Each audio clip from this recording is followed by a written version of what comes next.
So, like, I get it. I get how if I'm an artist and I hear this, okay, that might be a little bit upsetting. Now, how do you navigate this other than negotiating, trying to get your maximum value? There are some labels that might be more akin to understanding who you are, believing in your vision. You have to start to look for some of those other things, right? Yeah. So, like, look, business is business. I hate that term maybe in general and just applying to everything, but like in general, business is this, trying to leverage your resources to get a maximum output. Yeah. Right? Yeah. So we can't be mad at that and act like that shit is evil, right? But he said bespoke. It's a bespoke process. And I'm not gonna lie, I couldn't remember what that shit meant, so I looked it up. So bespoke means made for a particular customer. Okay. Right? So what he's saying is that process might work for some, but it don't work for others either. Yeah. It don't work for most. That's what he's really saying. So you have to figure out if the label or people that you're going in business with for whatever type of deal doesn't make sense for your system. Because what we experience all the time is people saying, I mean, yeah, man, that other artist, I hear them complaining, but they ain't never said nothing crazy to me. Mm-hmm. Or all my money coming. Like, I'm good, right? Mm-hmm. And that is the reality of it as well. Business models fit some people just like different artists fit some consumers. Yeah.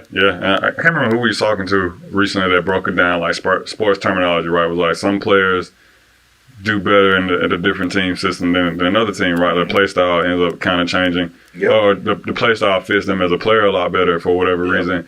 But I think like artists looking at it like the labels are gambling, I think that should make a lot of things that they typically despise about labels make a lot of sense, right? Yes. 100%. So, big one is, man, why are labels no longer doing artist development? That shit expensive. And then I've been developing you for 4 or 5 years just for you to quit. Worst case scenario, something bad happens to you. Or we just learned the shit doesn't hit anymore because the whole music landscape changed. Right. Nope, not doing and that. It's harder to make money, so I don't have that expense. To give up, yeah. It's like I'm investing however many tens of K a year, and you not making no money back until year 4 or 5.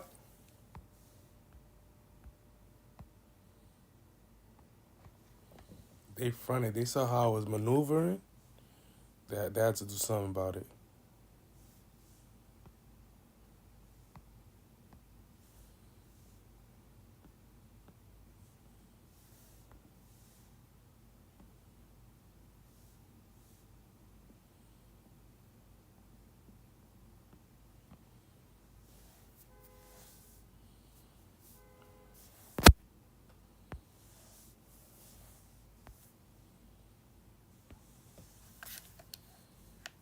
They had to do something. I was moving too devious on them.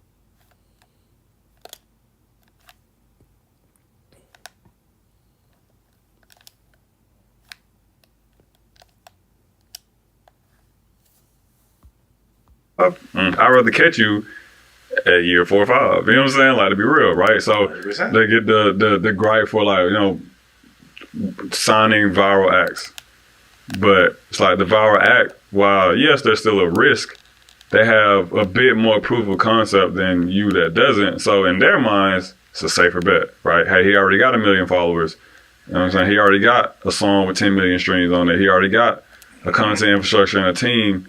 You know what I'm saying? Like, all right, this feels right. You know what I'm saying? I feel like we can kind of move in here and do our thing. So yeah, it's just interesting because one of those things where like, if you pay enough attention to how labels move, you could kind of like guess it. You know what I'm saying? You could see it, but it is nice having somebody that is understanding that say that. But then the other thing too that I think what he mentioned on is like what am I trying to say?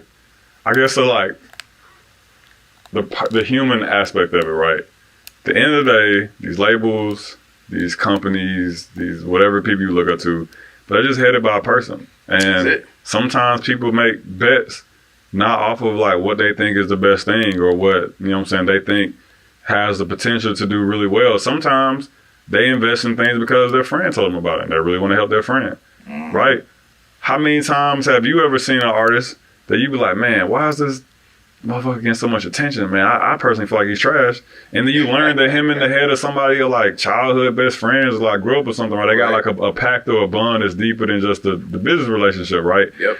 And so I think a lot of people tend to just look at these systems as just businesses, bro. Like, and so you kind of think like, oh, a business is going to should be doing like what is best for the business or best for the bottom line. But there's a human at the top of this, bro. And sometimes humans do things that are irrational when you compare it to the system they typically hold themselves against. You know what I'm saying? Yeah, and rational within that system might be rational within their life as a whole. Exactly right. Yo, I'm a label, and we typically like to sign, rappers that come from the streets, but I'm about to take a risk and sign this rapper from the suburbs. It's like, oh my God, that's so groundbreaking. You know what I'm saying? Like, that's so life changing. But like that happens, you know what I'm saying? Like sometimes those decisions get made because of the perspective of the person at the top. You know what I'm saying? And then it trickles down to the rest of the organization. See, this is what I love about this conversation, because when you pay attention, you study business and you study people, none of this shit is surprising. Mm-hmm. And you would be messed up to try to assume otherwise. Yeah, you look weird for trying to go against it. You look weird for trying to go against it, because you are the person that you're fighting in many ways, right? Human, right? People say stuff about like helping out friends, right? Or giving some advantages to their kids. Mm-hmm.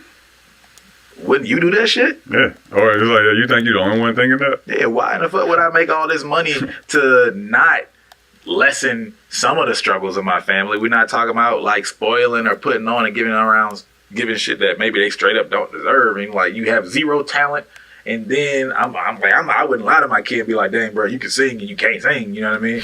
If you don't have good music, you don't have good music. But at least maybe if he wanted to be in that category, I don't want my kids to be artists in that way. But like, all right, you might get a studio to record in that nobody else could typically afford, or they would have to work to have that themselves, right? Advantages come, like, that's what we all do. We all want to create advantages for people that we care about and ourselves in some form of fashion, right? Now, we're not talking about being unethical or any of that extreme stuff, but, like, it's just basic human nature. And people tend to help the people they know more. I'm not even talking about best of friend, but, like, if I don't know who you are, right, this person found out some way to meet me, right, and now we're like in the same circle, or we just happen to haphazardly be in the same circle, and then we spark it off.